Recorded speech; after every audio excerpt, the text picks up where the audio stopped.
Yo, what up? I we got another one from Grandin, Greg Grandin, and this is Latin America and Spheres of Influence. So, talking about the new book, America, America. Let's go. Yeah. Well, first of all, congratulations on the release of this book. We've all read it and have been eager to talk to you about it.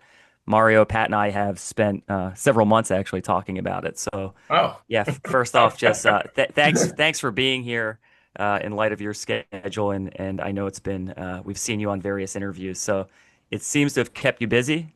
Um, Yeah. I'm looking a little blurry, and I don't know why, but I guess it doesn't matter. we can see you, okay? Okay. All right. Yeah, so Professor, I want to just give a little intro just for our listeners on who you are, and hopefully I get it right for the most part. But we have you here to fill in the blanks. As I Sure. said, we're really excited to have you on the show. It's really nice to meet you. Um, Professor Greg Grandin is at Yale University, author of many books. I think seven or eight at this point, including the one we're going to talk about today, America, America, a New History of the New World. We saw that you also wrote a book, The Empire of Necessity, which, if I'm not mistaken, is an investigation of the factual basis of a Melville novel, Beneath Yeah, the Sereno, novella, yeah. which, yeah, yeah. So that's really interesting because over the course of the last few years, we've looked at literature from a political angle, including Roberto Bolaño. We did some research into his Oh, work. yeah. So yeah, so that's familiar terrain for us. So we're gonna have to read that one day, and depending on how Oh, this all goes, how you feel about it, maybe we could talk to you about it as well. sure, sure. I'd be happy to come back on. That was a fun, that was a an interesting book to research and write. Was there's lots to talk about. It's about I mean I don't want to go off on a tangent, so I'll just That's all right. That's all right. Tangents are all right with us. We're Yeah, all about and tangents. yeah, we're all about tangents on the show. And I'd be remiss not to mention the end of the myth, which we do have a few questions about, which we found some maybe related questions to America, America. But before we get into it, just real quick for listeners who may not have had a chance to pick this book up, I'm a little reluctant to call it a survey of American history, North America, South America, because it's much richer than that. For me, there's a ton of history here, intellectual history, legal history. And so it's a survey in the sense it's broad and will teach any reader, anybody interested in history in the broad sort of historical context of both North and South America. But if you're interested in the framing of international law and how that was influenced by South America, there is something very rich here for specialists as well. So we all learned something about this, although Pat and Mario in particular have been reading this literature for a long time. I'm newer to it; it's not really my specialty, but I learned a ton from it. You'll see from our questions there are specific areas that we found fascinating. But before we start, we kind of just wanted to get a sense of what brought you to history. We ask everybody, what got you into history? What's your background, undergrad, graduate? What brought you to this book in particular? Oh, well, I mean I was the first, I mean, wasn't much of a family, but I was the, the first one in my family to go to college and I basically went to college 8 or 9 years after high school as a way of uh avoiding a real job. My friend's my friend's father had gotten me into the Industrial Electricians Union, which in the Oh, United well, States is the IBEW, and it's not right. something, it was an apprentice program that really it's not just getting into a union, it's they're the ones that assign the jobs, and it was too it was too good an offer to just continue doing what I was doing, which was ad hoc jobs working in restaurants and whatnot, and I had to figure out something, and I was just happened to be going out with some my girlfriend at the time was a student at Brooklyn College, City University of New York, and Oh, okay. at somewhere around the same time that I was getting accepted into the union, I had filled out like a one sheet application to go to Brooklyn College 9 years, 8 years after high school, and I had gotten accepted, and that was that that saved me from getting a real job. I had an excuse to, to go back to my friend's father and say why I couldn't why I couldn't take his generous offer. And it was a very rich intellectual environment that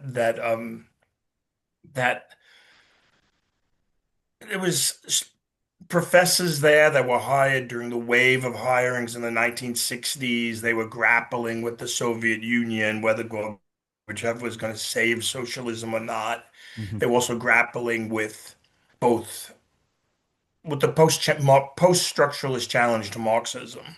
So I think intuitively, in retrospect, I got a and edu I was able to kind of fuse both Marxism and the post-structuralist challenge to Marxism. I didn't see it as an either or decision I had to make. And I think Right. intuitively that's informed a lot of the work that I did. And I thought I was going to do Soviet history. I even took some Russian classes, but I started becoming politically active in Central American activism, Reagan Central American wars. That was the main motivation that brought me into Latin America. My family wasn't very political, although I think growing up in New York City in the 1970s was itself a political and intellectual act, even if I didn't see myself as, you know, that like that. And so yeah, so and then I just gravitated toward Latin American history, and it was basically long story short, it was a way of avoiding a real job. Yeah. Okay. Well, yeah. I mean, we're trying to get real jobs in history, so I we've got. know, I know things have changed. So, I yeah. mean, including when I tell Yeah. my students that like my application process to college entailed filling out a one page, not staging, myself and as like the leader of the soccer team or anything like that, or the debating team that no extracurriculars, no SATs, no tests, no nothing. I just filled out a form and I was in a 4-year college at CUNY and Well, this non-real job has yielded some pretty weighty fruits, though. yeah. So Yeah. and then So I I. became so anyway. I just wanted to say I became interested in Central America, Mhm. and there was no all of that kind of Gramscian political culture work associated with E.P. Thompson and whatnot that was being done in Europe on European history. We read at the time.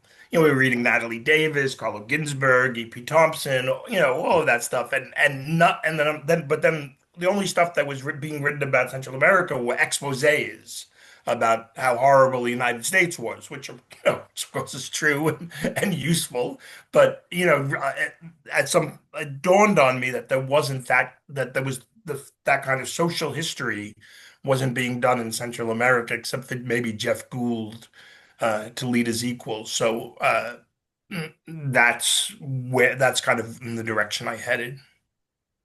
Yeah, I mean, we can definitely see that in the book. I think one of the major, maybe historiographical interventions is that you invoke this idea of an imminent critique that South America has of North America. And so it seems like you were putting those dots together pretty early, maybe even as a student activist, if I can put it that way.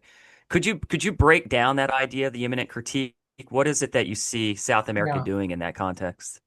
Well, again, the larger context is trying to get beyond writing about U.S. in Latin America from a point of outrage and expose and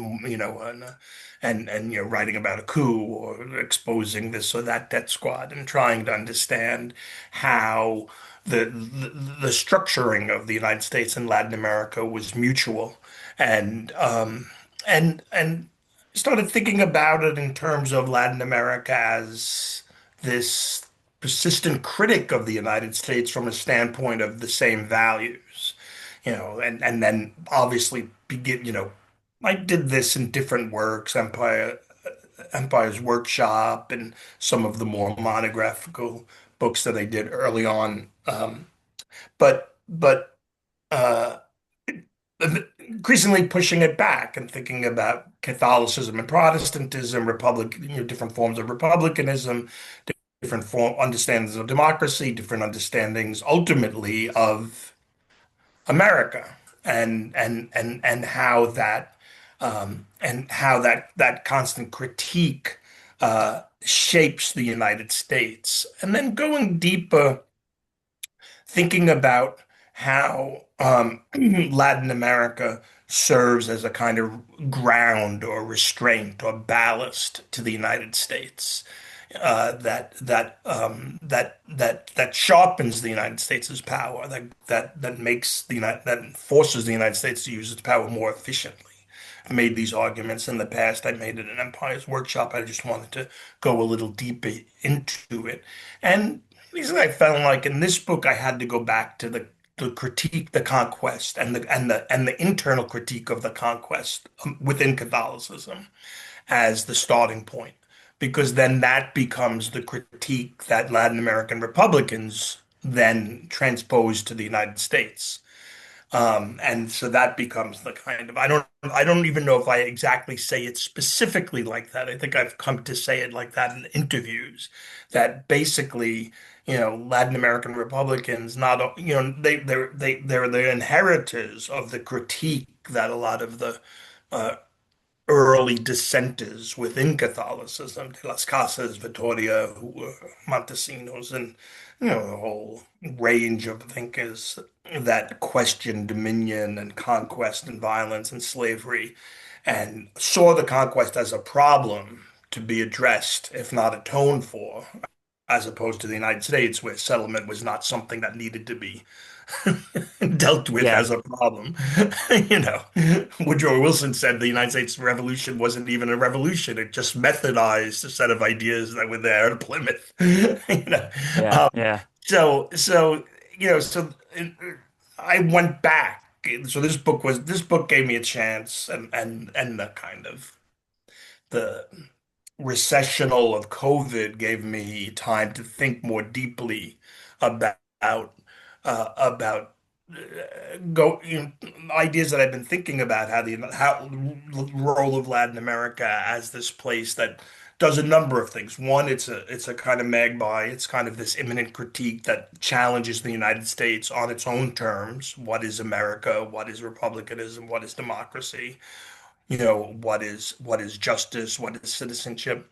It's also the place that it's the physical place, the actual place that the United States learns to be an empire, where it tries out, its various, both politically, economically, then onward culturally and intellectually, ideas of how it projects its power in the world, have to pass through the Latin American filter before they go elsewhere. And then it's also the place where this is an argument that I guess I don't make very explicitly in this book, just because I was, space limits, but I do in Empire's Workshop. It's the place where domestic coalitions in the United States uh, get formed. Where they, oftentimes if a new, there's this whole argument within political theory and political science that you can understand U.S. presidential history and hence U.S. history as a series of coalitions in which class realignments and that in other countries would lead to political conflict get worked out within the two-party system, except for the Civil War. But for the most part, you see these political realignments and these coalitions. No, it doesn't matter which party is in power. There are these governing coalitions. So Eisenhower was a New Deal, administered the New Deal. Clinton administered the New Right, and so on. Um, Thinking so this book gave me an opportunity to go back and think about that through from the Founders Coalition to the Jacksonians, onward, and the role of foreign policy, and what that literature doesn't deal with that much, and I did try to do this in the End of the Myth, is the role of foreign policy in bringing those coalitions and allowing those realignments to happen. And of course, that's the argument of End of the Myth, right? That it's the promise of limitlessness ultimately that allows these coalitions to kind of work out their contradictions, overcome their paradoxes, align their competitive and potentially contradictory constituencies together. That It's constantly the promise of limitlessness. And what Yep. happens when you don't have that anymore? Or, the polarization that was either kept on the margins or exported is then brought home and comes to the center. So this book That's is just the really, question I wanted to ask you is, do you yeah. feel vindicated in that pessimistic prognosis from the end of the myth? Might be a softball Well, I question at did this think point, Bernie actually. Sanders was going to win the 2020 nomination. I didn't see the alacrity in which the Democrats would move to ice him out after Yeah. after he won Nevada, Iowa, and New Hampshire. That maneuvering in South Carolina was really something to behold. Yeah. Um, yeah, I mean, I guess I'm more. I guess I guess I'm a little naive as to the the power dynamics within the Democratic Party. I don't really think too much about like who's really in charge, and I just assumed that after the disaster of Trump, there'd be a move to a kind of, away from the culture wars to a little more social democratic, and you could see it. You could see the efforts and different, there's different expressions of it, but they're never allowed to. They can't coalesce. They can't come together. And ultimately, that is the most pessimistic argument of end of the myth, that if that if the progress of liberalism in the United States, the expansion of the promise of equality to more and more groups was predicated on the promise of limitlessness, how can you know, what happens when you don't have that anymore? So even though both the right and the left use the promise of, limitlessness to reorganize following moments of crisis, how do you organize a social democratic politics that isn't riding on the back of empire? I don't know how you do that. But yes, I I guess, feel would you a think little that vindicated. yeah, and the latest Trump policies is a kind of Palantir-powered ICE crackdown on immigration kind of fits the bill of what you predicted, right? The empire coming home, it's just so intense. Yeah. I wanted, I asked the publisher if I can write an, I'm waiting to hear back if I can write a new epilogue to the end of the myth. But um, but yeah, it is quite amazing how it just cut, the coming home. It's just amazing how pessimistic everything is and how deep-seated the pessimism is. There's some profound subjective ennui and just Yeah. that manifests itself in either self-conscious ideologies that are very anti-humanist to just we're not going to have kids anymore. Who wants to have sex? That kind of thing. It's kind of everything is just the enshittification of everything is really just so profound. I don't know. I mean, Yeah. There's a obviously it's a def generational thing. I mean, people experience it differently generational, but as somebody kind of on the other side, I'm 62, which is I could say only Mhm. 62 or 62, but I feel like I was like, wow, this is really, Yeah, let's it's go. like But every new Ross Douthat interview has a really pessimistic, yeah, it tone, feels like whether a that's gut Peter punch every Thiel time you pick or up. yeah, eugenics and stuff. Yeah. I Yeah. feel like Bernie has gone in a really de-sexy direction though too. I wonder, would there be more Yeah. reproduction had he prevailed? I don't know. I did think that he was the only chance of kind of breaking out of the discourse rhetoric of the culture wars, which I do see as a displacement of I mean, obviously about real things, people's lives and powers and identities and sexual rights are obviously real, but the way the culture wars are expressed are, it's like that you can never end them because they're free floating. It's always about Mhm. something else that pretend that, there's no exit from the culture wars on their own terms because they just, the things that are being fought over are just, they could just bounce from one thing to another. So the inherently escalating or whatever the escalatory or whatever word it is I'm trying to think of. But um,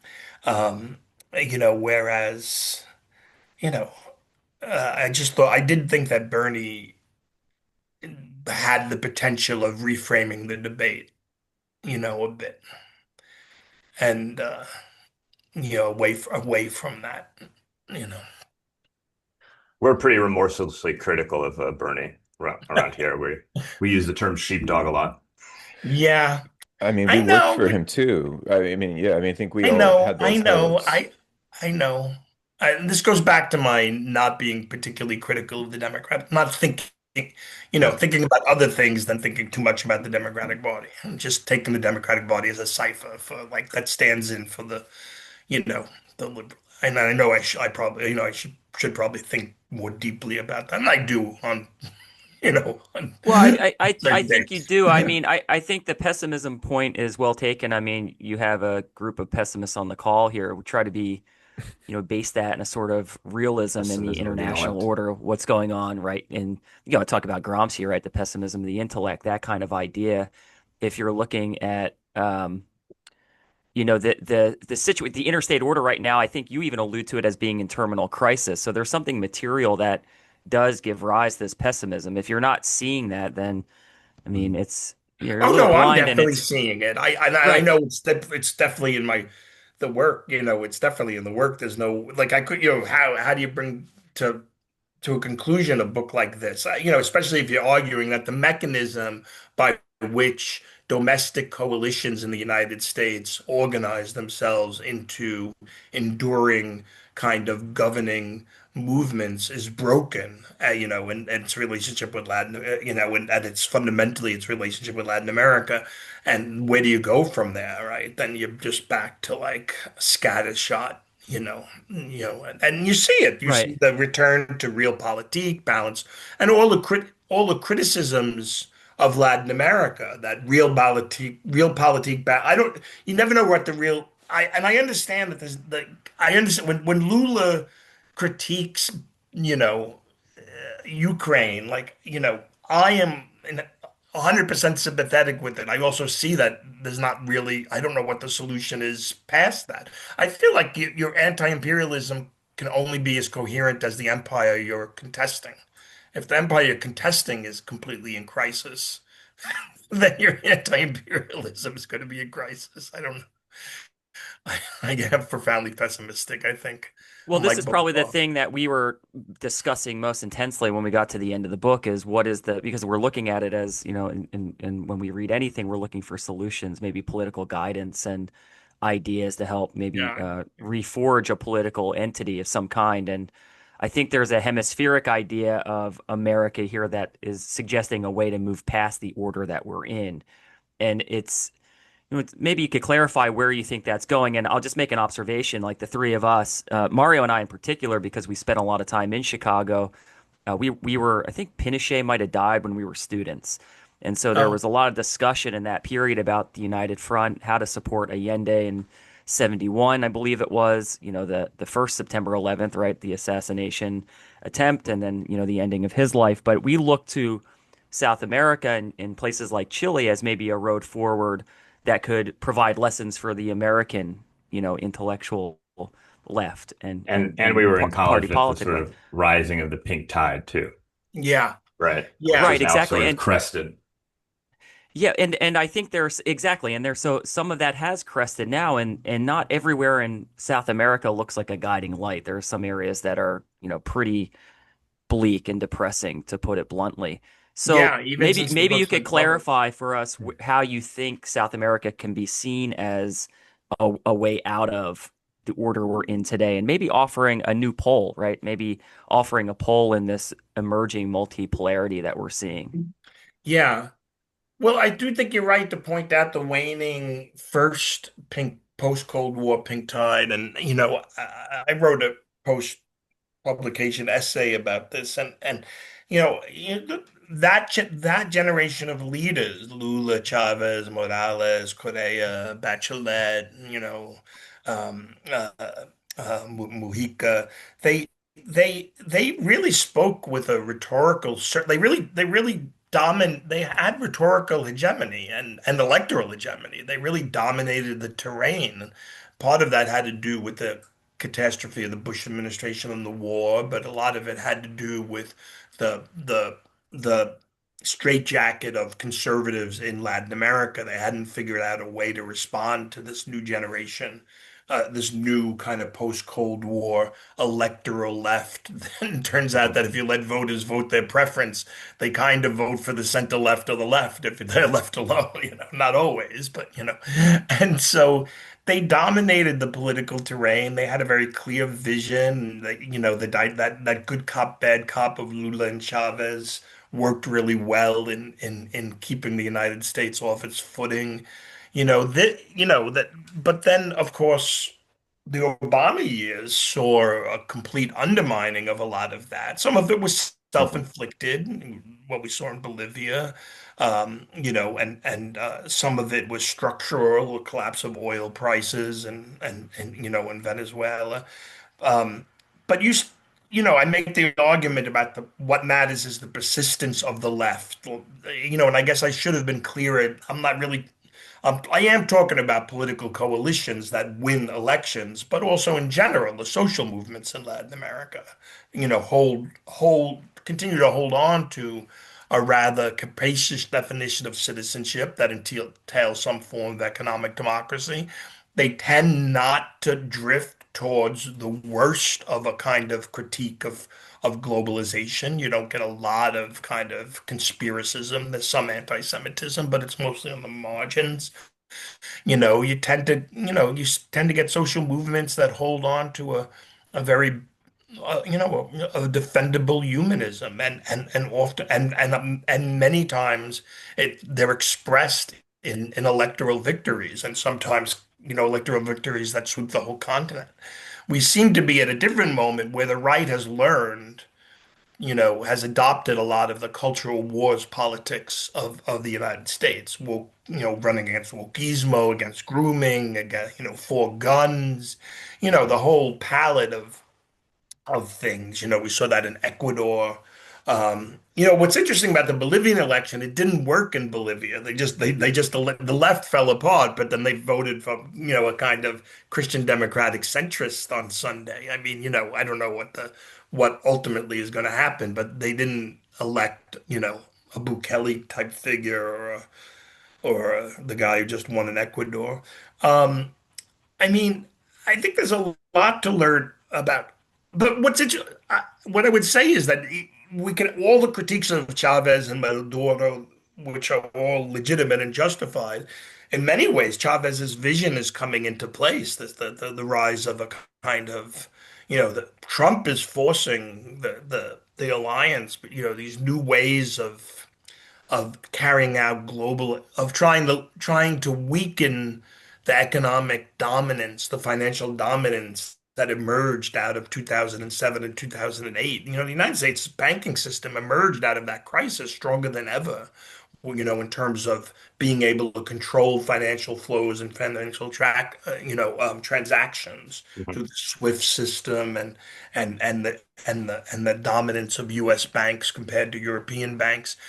So we are seeing, I think, in Latin America ways of avoiding that. I mean, everybody libertarians can celebrate Milei all they want, but it's really China that's allowing him to claim whatever success that he has. He's like China's floating the peso and an IMF loan.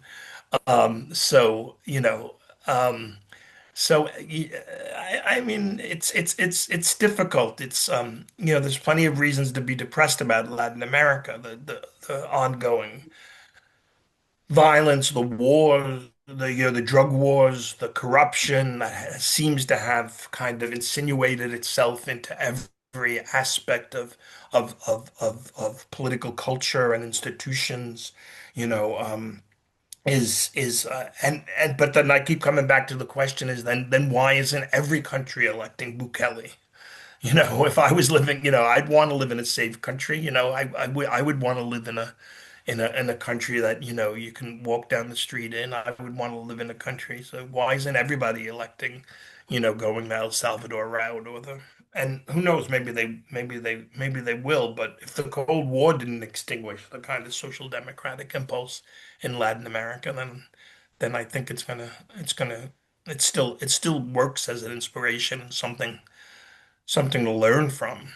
But I feel like other than saying that, I don't really know what else to say. You know what I mean? I don't know. I don't have any policy prescriptions, because yes, there is a way of thinking like because I guess the most optimistic period in the book is the New Deal, but I know what the New Deal, Mhm. New Deal also created the conditions for the consolidation of what eventually becomes for the seeds of its own undoing, whether it be in terms of agricultural policy or whether it be in terms of industrial policy, and of course, you know, leading to the Cold War. We're really only talking about a 10-year period, 33 to 43, which was a period where you could kind of be happy about, sort of. Hmm. Yeah, Hmm. I mean, Pat, I know you're Oh tracking yeah. some of, I mean, the framing that Greg's giving here on the political I situation. I mean, mean, I know you're I tracking this, the especially in thing Ecuador, but with yeah, that's true too, but also like in terms of social movements not going awry, probably the main counterexample people would throw at you would be Peru's, you know, infamous Shining Path. Oh yeah. But then also like I take it you're not like um solely an apologist for the what do they call the axis of the US's Cuba, Nicaragua, Maduro Venezuela. I Ortega, mean, yeah, so and how would you sort of take on some of those exceptions in terms of just that well, caveat? yeah. So look, there's most of the reviews of the book have been raves, and it's been nice. But there's a couple of dissent type reviews that they grudge it. They like the but at the end he seems to be too apologetic for Venezuela and Nicaragua. It's like, what book did they just read? The book rehabilitates the Catholic Church, which Sidney Hook calls the greatest totalitarian organization that ever existed in world history. And I'm finding the seeds of humanism and social rights within social history of Catholic empire, the Catholic empire, Catholic Spanish Empire, and they're giving me a hard time about Venezuela. I mean, it seems like I should be criticized for defending the Catholic Church. This would be much more like considering the damage that institution has done. So that so no, I mean the book, it's profoundly historically, my sensibility. I just can't escape a certain kind of historical. So Maduro, yeah, Maduro sucks. And Chavez, in retrospect, it seems like Venezuela should have created a sovereign wealth fund and tried to strengthen state institutions rather than just like letting everybody do whatever they wanted and, just using money. But I also see how Chavez was in many ways explicitly trying to revive the new international economic order and using oil just like the NIEO did, or hoped to do or proposed to do as a tax on the first world to support solidarity within the third and social programs, domestically. And I see all the contradictions that face Chavez. I see how he moved from being a relatively moderate reformer to somebody more confrontational. I see how that confrontationalism was more of an act. I tell the story in his obituary. You know, I I was invited to a lunch after he called Bush the devil, and he had the whiff Mhm. of The sulfur, he's in New sulfur. Sulfur. Yeah, York. I So we remember had that. lunch Yeah. with Danny Glover was there and a few Yeah. other people that I knew that do economic policy in Washington. And my friend called me up and said, "Listen, before the lunch, we've got to talk about this. We've got to get Chavez on board because Brazil, Argentina, and what was the third country? There was a third country holding up a Ecuador. proposal to abolish the debt, the Inter-American Development Bank's debt on the poorest countries in the Americas, Haiti, Nicaragua, the I can't remember, Honduras maybe, and and it turned out because the functionaries of those countries, even though they were being run by Kirchner and Lula, were invested in the bank. But for some reason, the Bush administration was in favor of this proposal for whatever reason. According to my friend, it was because they didn't like the bank and they were kind of libertarians or whatever. I don't know. I'm not sure. So we brought this up to Chavez, and and this is after he like gives his like, I smell sulfur speech, and he asked a bunch of thoughtful questions, and he and he says, "What do you want me to do?" And my friend said, "We'd like you to talk to, Lula and Kirchner, and I can't remember if it was Bachelet. I can't remember the third country that was holding this up, and ask them to stop their up, get their functionaries under control and get them, to stop blocking this proposal." And Chavez did. He did that. He did that. They dropped their opposition, and like the debt of Haiti and Bolivia and Nicaragua, I think, was for the Inter-American Development Bank was abolished. And so I just use that as an example of like a number. It's a number of things. One is, there was a big gap between his public persona and his willingness to kind of and how that simple act probably benefited in ways that you can't even begin to tally people's lives because paying off of that debt, it takes money away from. But but where was I? This is a little bit of a tangent. But no, I'm not a defender. I just see them, just like the Cuban, you can't look at the Cuban Revolution and not understand the history, not place it within the bookmarks of Guatemala and Chile. And yeah, I don't know. And the more existential question is it worth it?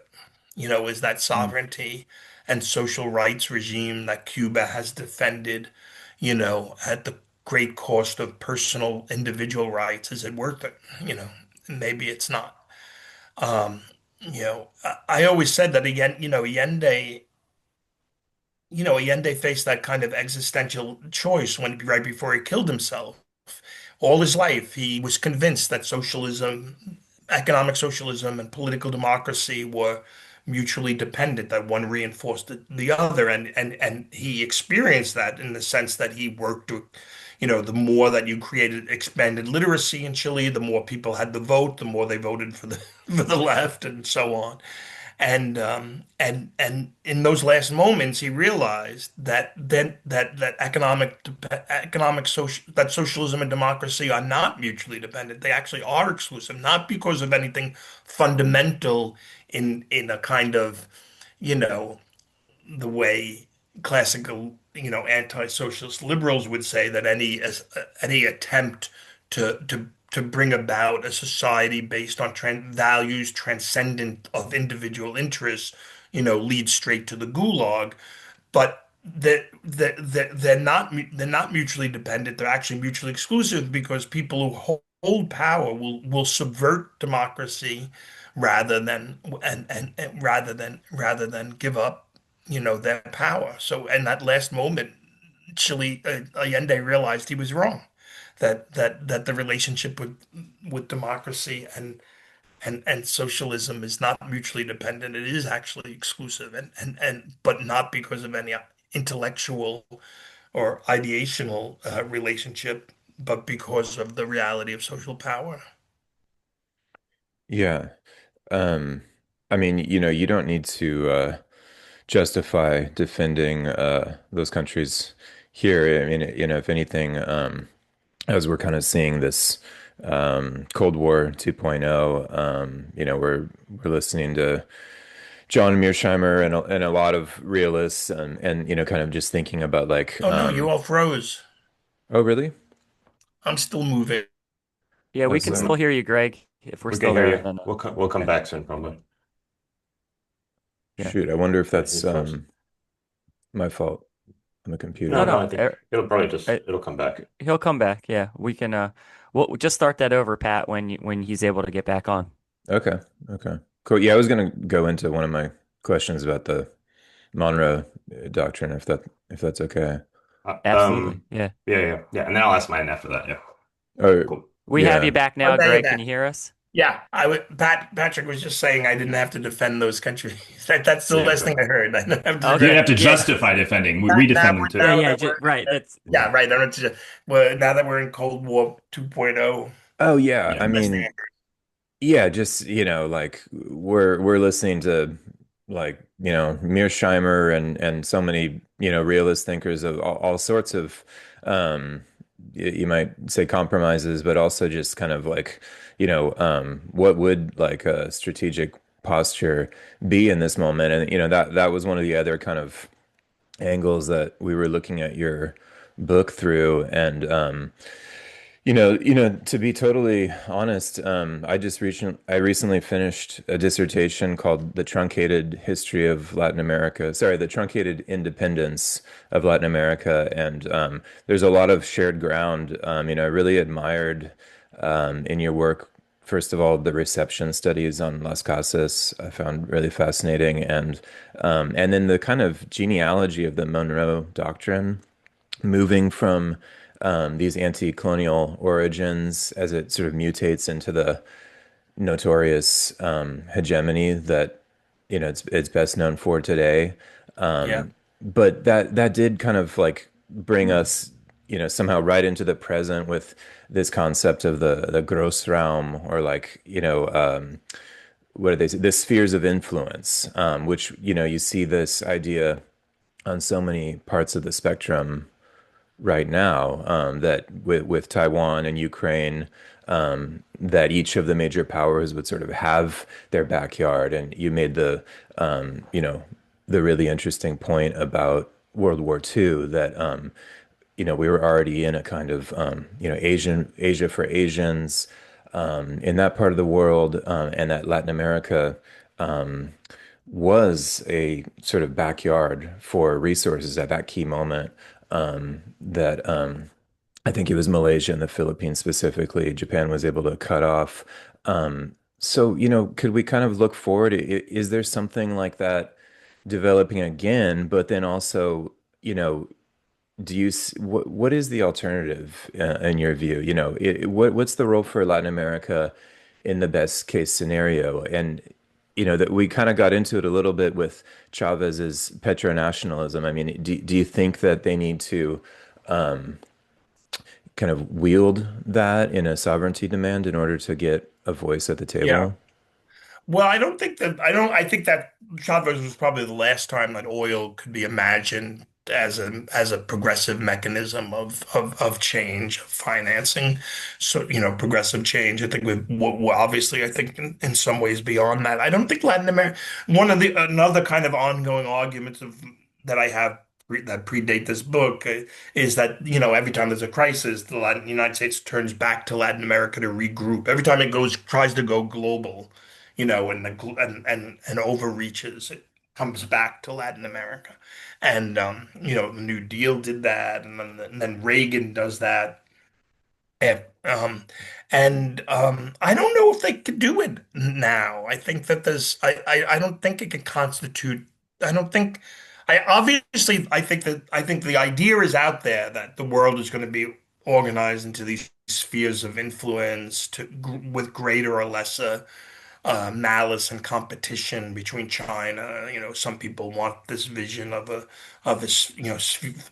world divided by spheres of influence with the end goal being confrontation with China. Others imagine kind of, organizing the world that way. I mean, Lad Bolivar and others' critique of Europeans' balance of power, realpolitik balance of power, post-Napoleonic settlement was that if you didn't have transcendent values to organize, then that balance of power will always lead to war because it's too, you can always have an upstart, Netanyahu or whoever, throwing the whole thing. and then plus, a system that's based on the conception of competition and each country pushing its own interests and only being stopped by the prevailing pressure of another country pushing its interests is fundamentally unstable and will always lead to war. That was the Spanish American critique of that vision of international sovereignty after independence. And I think that that's right. I think that, you do need a higher vision of the global good. The question is, where does that come from, right? And ironically, we had it, the opposition to fascism was one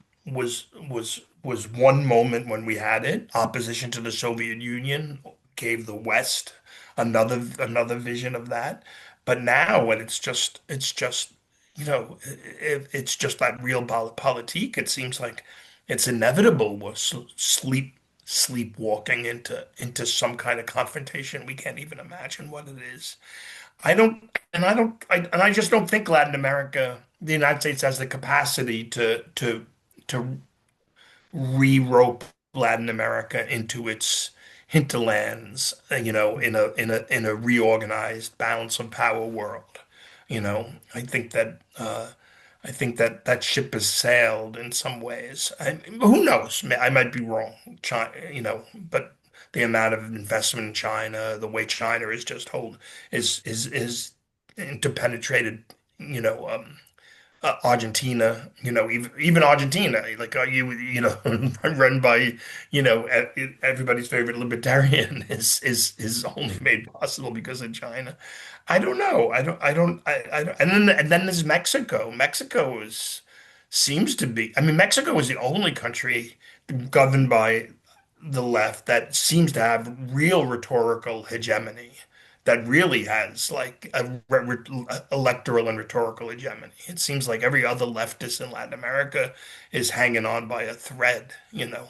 Uh, it seems like, with the Morena project seems to be something else. And if you don't have Mexico and you don't have Brazil, then you certainly don't have Latin America.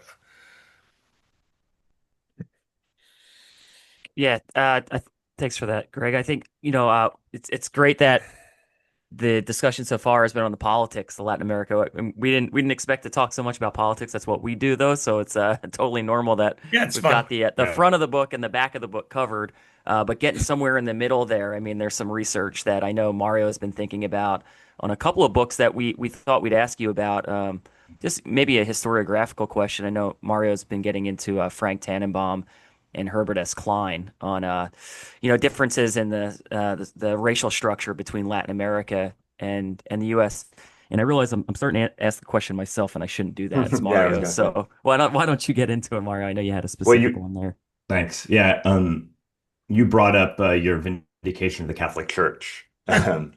And that's a major, thread of the narrative of your book, especially the sort of Catholic inheritance of the Aristotelian and scholastic tradition that saw Indians and slaves having some human rights, obviously within a racial hierarchy and casta system, but that allowed for various degrees of freedom and unfreedom, much more so than the more Manichaean racial orders of the English colonies. And yeah, so and as Tom was saying, I wanted to know, what to what degree the writing of Tannenbaum's Slave and Citizen, The Negro in the Americas, or Herbert Klein's Slave in the Americas, comparative study of Cuban Virginia, but also just some of the more recent work by people like David Eltis on Yeah. the history of the slave trade has had on your writing, and also that one of the arguments that seems to have come from this sort of this era of historians was that they basically were willing to recognize that there were often worse material conditions in the Caribbean and in South America, but there was often allowed for more cultural autonomy compared to the US, where better material conditions were met with more sort of surveillance and cultural erasure. And so I just wanted to know what your view is on some of these kind of comparisons, the racial orders of the US and Latin Yeah. America. I mean, obviously, it's a narrow road to, you have to be careful. It's treacherous road when you start making these comparisons, and you start, because obviously a lot of that literature was critiqued for basically inverting the black legend, or Right. or for And, downplaying and the. nowadays you might get canceled if you Yeah, go on yeah. I stuff. mean, but I think I mean, I think it's undeniable that slavery as an institution in South America certainly was a completely of a different order than what happened than in the United States. I Mhm. kind of I didn't the Caribbean obviously was the cockpit of of the capital slave nexus. But with all the barbarism and that was as bad as anywhere in Louisiana or Texas. But you know, I you, the Jeremy Edelman book on sovereignty and slavery is a little bit of a book that authorizes you because he's he's seen as kind of conservative, so you're Mhm. allowed to kind of yeah, I think he has a kind of good description about the way that that to the degree slavery did expand as a kind of as part of the Atlantic market, it also fed into independence movements that were fundamentally emancipationist in their orientation for many reasons. And I guess just the basic facts that slavery after independence expands in the United States into what then becomes this monstrous system, whereas in Latin America, independence, which happens much later, and slavery is already unwinding in many places, except maybe in the plantation zones of Peru but certainly in Colombia, there's a sense that slavery is morphing into something else. That there is quite a degree of autonomy. That it leads to a much more that the social history of slavery leads to a much different conception of what emancipation is. But then also, Right. but it also goes back to the idea, to the critique of the conquest, and the fact, and that the critique of the conquest was um, was was um, was generally emancipation. It's not just specifically about chattel slavery or about indigenous dispossession or indigenous tribute. There was a sense that the humanity pertained to all, and to the degree that influenced Spanish American independence leaders, the Spanish American independence movements were fundamentally emancipationist, right? No country in Latin America, except maybe Colombia, for a couple of months had to fight a civil war to end slavery. Mhm. Obviously, in some countries where it was more entrenched, where the landed class was more entrenched, it lasted Brazil, longer. yeah. You know, um, and so the ideal, more the idealistic. It was more. It's funny that there's a lot of intellectual histories of Protestant abolition. David Mhm. Bryan Davis being the first person that comes to mind. Like it's a Mhm. problem to understand how it was that abolition be, moves from a fringe movement in the late 1700s to basically you know uh, ending slavery within a few decades. And all of David Bryan Davis' copious work is dealing with that problem. Nobody even bothers to ask that question about Catholicism. Yeah.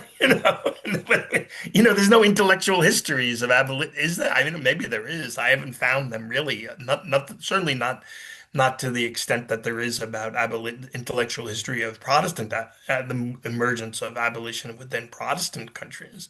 Mhm. Abolition was just taken for granted that it was all part of the it was all part of the. Well, yeah, we don't have to get into it now, but it's interesting that some scholars from Catholic school have given you a little bit of lack of Oh, that recognition on I did that. That's some. That but was that's one. I mean, that was such a crazy review. It was more fun, uh, given what I'm yeah, we talking. we have more to say about that, but yeah, I just wanted to It was acknowledge so that. I mean, I crazy. think you're right that even I mean Catholics, I guess themselves, in some ways, have not adequately paid attention to that point of the book. But yeah, we don't have to get into all that. Pat, I know you're itching to talk about independence here. You've got to be. Pat's Okay. dissertation also focused on Yeah, Alejo Carpentier, where did you get where did you do that in Chicago? No, I'm in California. So I did the degree at UC Davis, Oh, okay. and funny enough, I just taught an article of yours last night. I'm teaching at a community college here, and I'm doing Rigoberta Menchu's book, and I taught your article. It was Heaven That They Burned, which is a nice kind of overview of some of the controversies. Yeah, So that was yeah. cool to hear. That's what It, got me. That was that whole David Stoll thing was was part of what got me into writing for a more broader audience in a way. And I was also able to see because I was also able to see in David Stoll all of the complete gamut of the rhetoric of reaction. So I was able to kind of upscale the defense of Rigoberta Menchú away from like arguing what she did or didn't do to understand, how the critique functions within a broader, conservative, to cite Albert Hirschman, kind of rhetoric of reaction.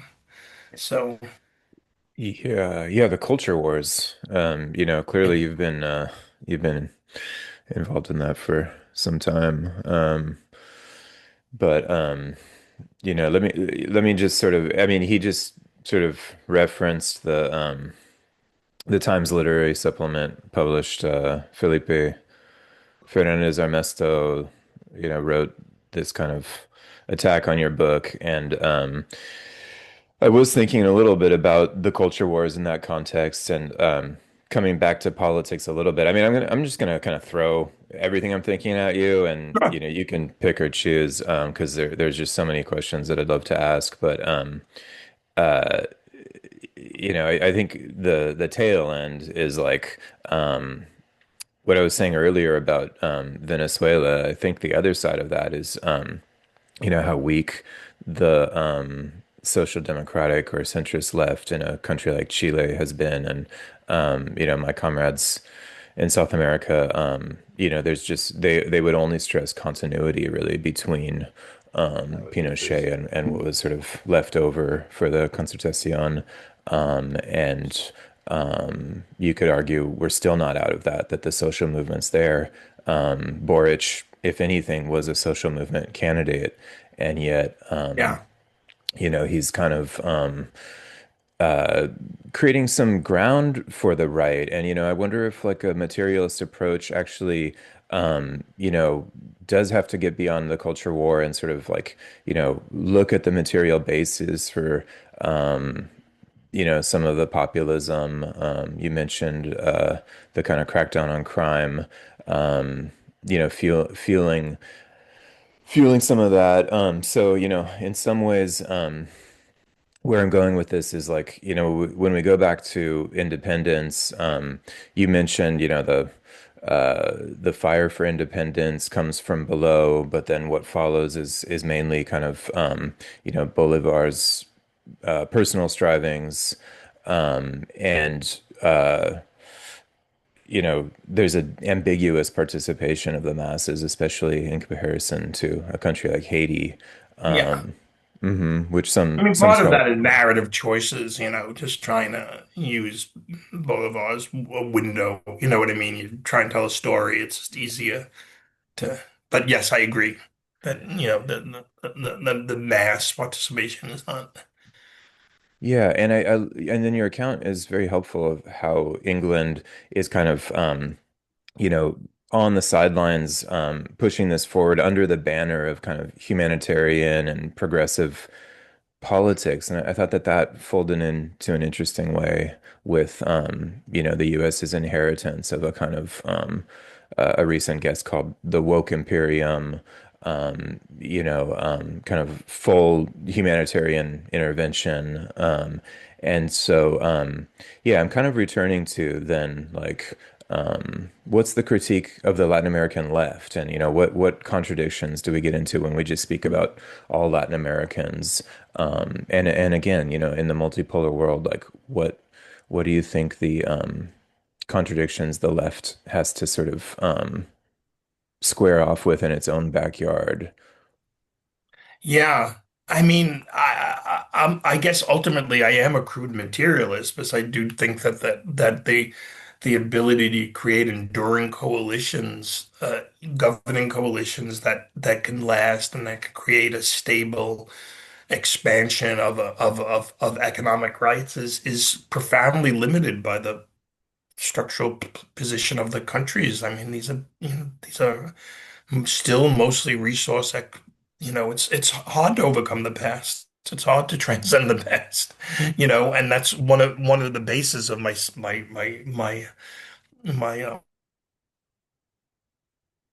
before. And I truly embedded in a world economy in which that produces polarization and I just got a note saying my internet connection is unstable, so I thought for a second we froze, but we didn't. Oh yeah, could you Um, repeat? I just didn't catch, just like 10 okay. seconds back. Yeah, I just think that Latin America is embedded in a world political economy that produces domestic political polarization and political crisis on a regular basis. And yes, of course, there's agency and there's individual decisions and there's morality, but ultimately, the United States had it was great privilege is that it had enormous wealth that was in which it was able to contain its polarization. That economic disparities didn't necessarily result in political instability, crisis, and polarization, where in countries that don't have that privilege and luxury, are constantly overcome by it. Especially to bring politics back in when you're living in the shadow of an hegemon like the United States, that, whenever it perceives its interest as being uh, undermined or countries going against its interests, even in the most minor, petty way, will act viciously and support lawfare campaigns against reformist candidates. I mean, we all know the history of the political history of regime change in Latin America, and um, but I don't know what the left can do. I honestly don't. It's beyond my imagination, because they are stuck. They are inheritors of they're trapped by a number of presumptions. They have to work within the nation state. Now they have to work within electoral system. They have to, I mean, look, they can't even stop Israel from the whole world is against this genocide, and can't even Yeah. stop that. And how is, the handcuffs and straitjackets that stop any kind of progress in any real way are so formidable and so overwhelming. And yeah, Boric is a good example. He comes out of the social movements. He beat the communist candidate in the primary. Communist Party candidate probably would have lost in the general election. I don't, and yet he does, concede ground, concede, just like, and to the point where, like, there's no doubt probably Miguel Costa is going to be elected, in a couple of months, president of Chile. So I don't have an answer to what the left can do. You know,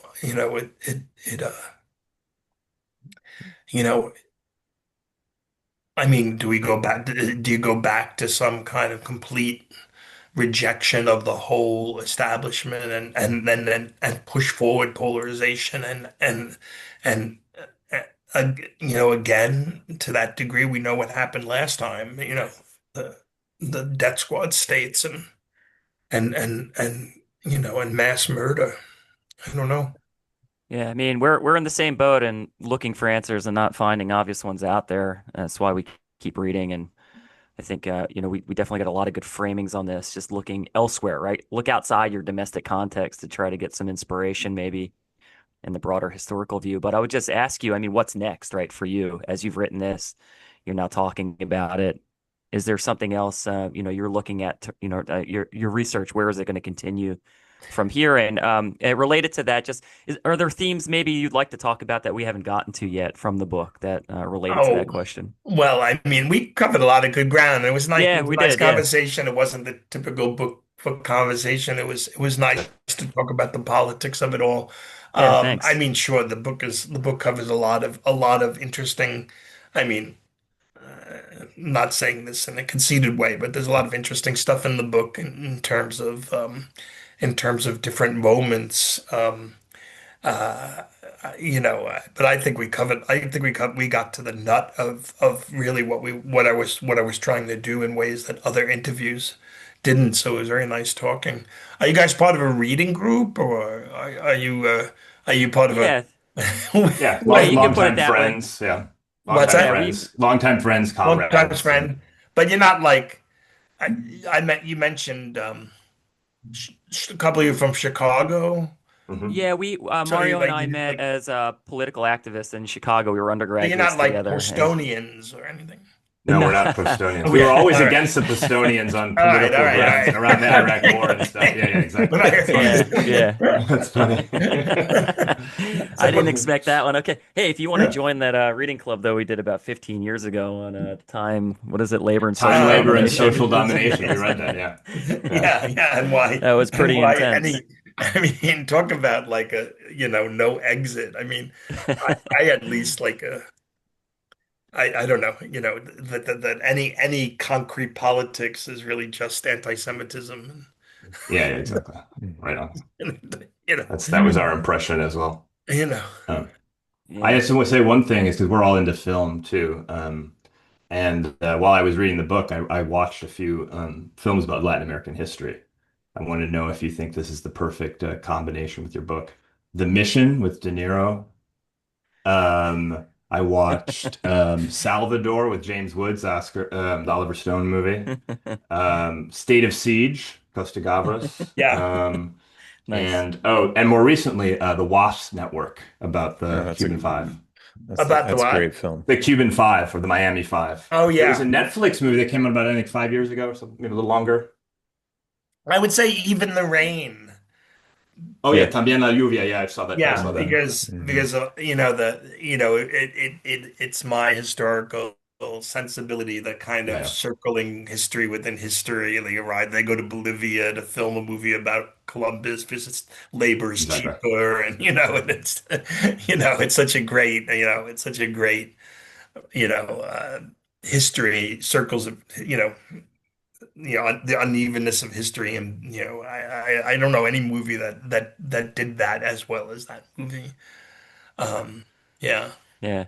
Well, if we don't end on a note with film, I think we messed up. So I think that's maybe where we can Has leave it anybody today, seen Professor. 100 Years I watched the first Oh, on episode. Netflix. Couldn't do it. On Yeah, Netflix. I I couldn't. haven't Yeah, seen it it I, was yet. fantastic.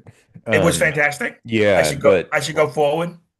well, the I don't know about you, but we watched it like right off the bat, and there were like 5 episodes, and then it ends like early in the tail, and it seems like they're setting themselves up for like multiple seasons, Oh, which is a little frustrating, right? I mean, I didn't many know people that. will have read the book, and so I think the I think that like big shift between the generations is coming up, um, Right. with like the twins or whatever. Um, but yeah, that's just the only thing is like that it seemed like Netflix. I think they do these sort of studio projects of setting things up in other countries and like Yeah. running production teams. And they did Juan Rulfo's Pedro Páramo, and it was just I thought that was a disaster. So Yeah, I saw that. um, I didn't like it either. I wonder if like they're kind of getting stuck where they have like a working formula, but they can't get out of this sort of AI mentality of like, oh, this worked. Let's keep doing this Yeah. thing. Yeah. Yeah. Yeah. Oh, but you liked. Yeah. I'll give it another try. I only watched the first episode. And I thought they did a good job, and I was a little. I thought they were going to do the whole thing. I didn't realize that it only goes up to. And then I meant to get back to it because I wanted to see how they did the Banana Massacre and all that, but apparently they didn't even get to it. Yeah, definitely. It's not even in there. I mean, uh, Aureliano Buendia, like, he's still his like Paramore days are still out in front of him when it ends off. You just get they went for it with the pederast. It's like kind of surprising when you see it on film, like remembering because Marquez seems to always throw in like with Love in the Time of Cholera. It's just like these giant age gaps with the romances. Yeah. Yeah. Truly, Epstein red pilled. Um, Oh man. Well, That can't be the last word. All right, that can't be the last word. it was Um, pre-Epstein. It was a yeah. pre-lapse theory in order. Yeah. Indeed. Well, Professor, I know we've had you for more than an hour now, and so, thank you so much for lending your time talking about this book. Congrats again. We'd love to have you on another time. I mean, there are so many of your other books that we would read and like to discuss, and maybe as you get through this year with the new school season and everything, we can be in touch still. But I just want to thank you personally for sending me your corrections to the FFA review. You It made was good on so that, which I great. was Yeah, yeah. All sometimes people 38 throw of that them. out there on Yes. social media and you don't get a response. So you were very quick to do that, and it shows the kind of scholar you are. So thank you. Well, it was it was such a crazy review, and my exchanges with them was so insane. They were so crazy. I kept on asking him for I want the 61 errors, and he kept on saying, I'll help you with your book. I said, I don't want help with the book. I just want the 61 errors of fact interpretation, and that you keep on saying, and he wouldn't give them to me. And so I mean, and he was so condescending. I mean, I don't even know I barely knew who he was. I mean, I thought he was just one of these guys that writes all of these books about, you know, the same book over again. Civilization. Yeah. Yeah, things like that. And, but obviously he was some weird monarchist or something, or, we, he didn't even, Yeah, we're and he trying to put, figure it out ourselves. Yeah.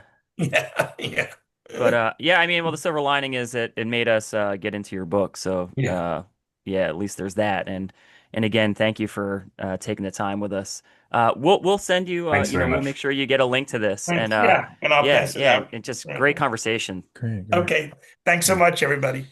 All Thanks a right, lot. Good to Professor, see take Good you. luck care. with everything. Take care. Bye. Bye.